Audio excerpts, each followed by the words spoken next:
ہمارے بیانیے کا خارجہ ایڈیشن۔ برادرم یاسر پیرزادہ خوب لکھتے ہیں۔ تاریخ اور معاشرت کی پیچیدہ گتھیاں اس سہولت سے کھولتے چلے جاتے ہیں کہ بعید و شاید روزمرہ مشاہدات سے ایسے نادر نکات برآمد کرتے ہیں کہ بے ساختہ خواہش ہوتی ہے کہ اسلام آباد کی کسی بیانیہ ساز یونیورسٹی میں صحافت کے ان پیرانہ فرتوت کے لیے ایک خصوصی ڈپلومہ کورس منعقد کر کے انہیں یاسر پیرزادہ کے کالم بطور لازمی نصاب بالجہر پڑھائے جائیں، جو اشروں سے کورے کاغذ کی معصومیت کو موصولہ آموختہ کی سیاہی سے آلودہ کرتے چلے آ رہے ہیں، لیکن ہرچے از دل خزد پر دل رزت کی نعمت سے محروم ہے۔ یاسر پیرزادہ کبھی کبھی ادائے ناز آفریں سے گریز کرتے ہوئے جست اجتماعی کی جراحی بھی کرتے ہیں۔ گزشتہ ہفتے ایسا ہی کالم بعنوان دو قومی نظریے کے بیانیے کے شیئر ہولڈرز ارزاں کیا، لطف آ گیا۔ اس کالم میں انہوں نے قوم کو بتائے ہوئے داخلی بیانیے کے خد و خال تو بیان کیے، لیکن یہ بتانا ابھی باقی ہے کہ ہم نے قوم کو بیرونی دنیا کا گمراہ کن جغرافیہ بھی پڑھایا، جس کا نتیجہ یہ ہے کہ ہماری خارجہ پالیسی ہر موقع پر زمیں بوس ہو جاتی ہے۔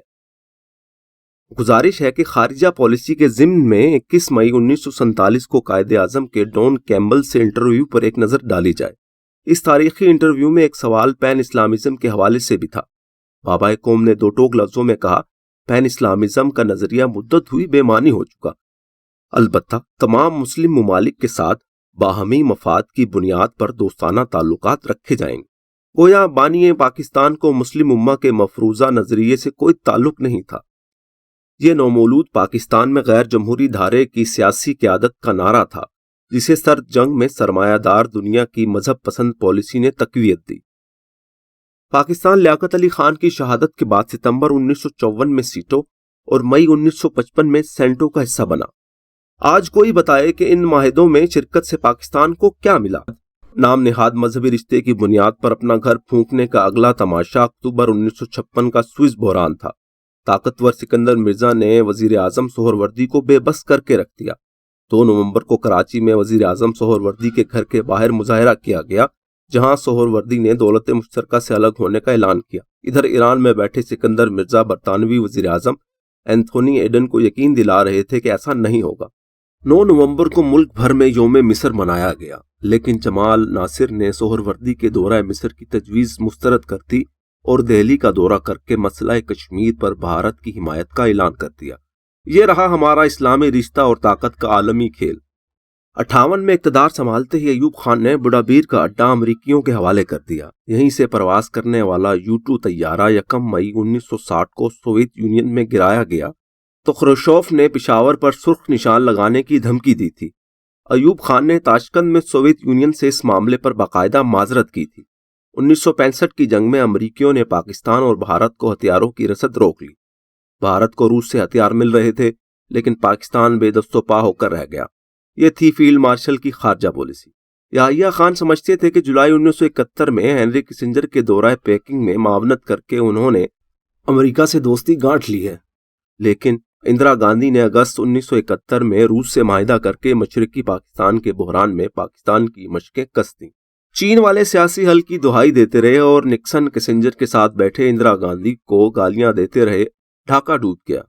فروری 74 کی اسلامی کانفرنس کا کھیل بنگلہ دیش تسلیم کرنے کے لیے رچایا گیا تھا۔ ضیاء الحق افغان جہاد میں کودے تو ان کا مقصد اپنے اقتدار کے لیے مغرب کی حمایت حاصل کرنا تھا۔ سوویت یونین افغانستان سے نکل گیا تو امریکہ بہادر نے بھی رخصت چاہی۔ ہم چیختے رہ گئے کہ امریکی ہمیں چھوڑ گئے۔ کبھی مالک مکان بھی کرائے دار کے مکان چھوڑنے پر احتجاج کرتا ہے۔ نام نہاد مجاہدین کی مدد سے مشرقی سرحد پر تصویراتی گہرائی کا نادر خیال تو حمید گل کی تخلیق تھا۔ دنیا اس میں ہماری کیا مدد کرتی؟ کبھی سوچا کہ جنوری 2004 میں واجپئی کے دورہ پاکستان کے بعد کشمیر میں دراندازی کیوں کر ختم ہوئی؟ پرویز مشرف کو 9/11 کے بعد افغان جنگ سے اپنے اقتدار کو طول دینے کا نسخہ مل گیا تھا۔ ہم 20 برس تک امریکہ اور نیٹو کی مدد کا کھیل کھیلتے رہے۔ بچہ جانتا ہے کہ افغانستان میں برسر پیکار طالبان کے حقیقی ٹھکانے کہاں واقع ہیں۔ جولائی 2021 میں امریکہ کے افغانستان سے رخصت ہونے پر ہم نے غلامی کی زنجیریں توڑنے کا اعلان کیا تھا۔ دو اشروں پر محیط دوہری پالیسی کا نتیجہ یہ کہ آج ہم نہیں جانتے کہ کیا ہم افغانستان پر قابض طالبان کے ساتھ حالت جنگ میں ہیں۔ 5 اگست 2019 کو بھارتی پارلیمنٹ نے اپنا دستور کا آرٹیکل 370 ختم کر دیا اور ہم بیانات دینے کے سوا کچھ نہیں کر سکے۔ ہم نے پاکستان کے لوگوں کو داخلی پالیسیوں پر بے خبر نہیں رکھا، خارجہ معاملات پر بھی گمراہ کیا۔ نتیجہ یہ کہ ہماری قومی ساکھ کی ٹھیکریاں چوراہے میں بکھری ہیں، ہماری معیشت باسکٹ کیس ہے۔ ہمارے متعدد سابق سیکریٹری خارجہ سیاسی معاملات پر ایسے لہجے میں بنکار رہے ہیں جو سفارت کاری کی زبان ہی نہیں۔ 3 امریکی صدر آئزنہاور، کینیڈی اور جانسن سرعام سوال اٹھا چکے ہیں کہ پاکستان کی مدد کرنے سے انہیں کیا حاصل ہوگا۔ 6 امریکی صدر یعنی Carter, Bush senior, Clinton, Bush junior, Obama اور ٹرمپ پوچھ چکے ہیں کیا پاکستانی قیادت پر بھروسہ کیا جا سکتا ہے۔ اچھی خارجہ پالیسی کا ایک ہی اصول ہے، غیر ضروری معاملات میں بے مقصد نعرے بازی کی بجائے اپنے ملک کو سیاسی استحکام اور پیداواری معیشت کے راستے پر ڈالنا۔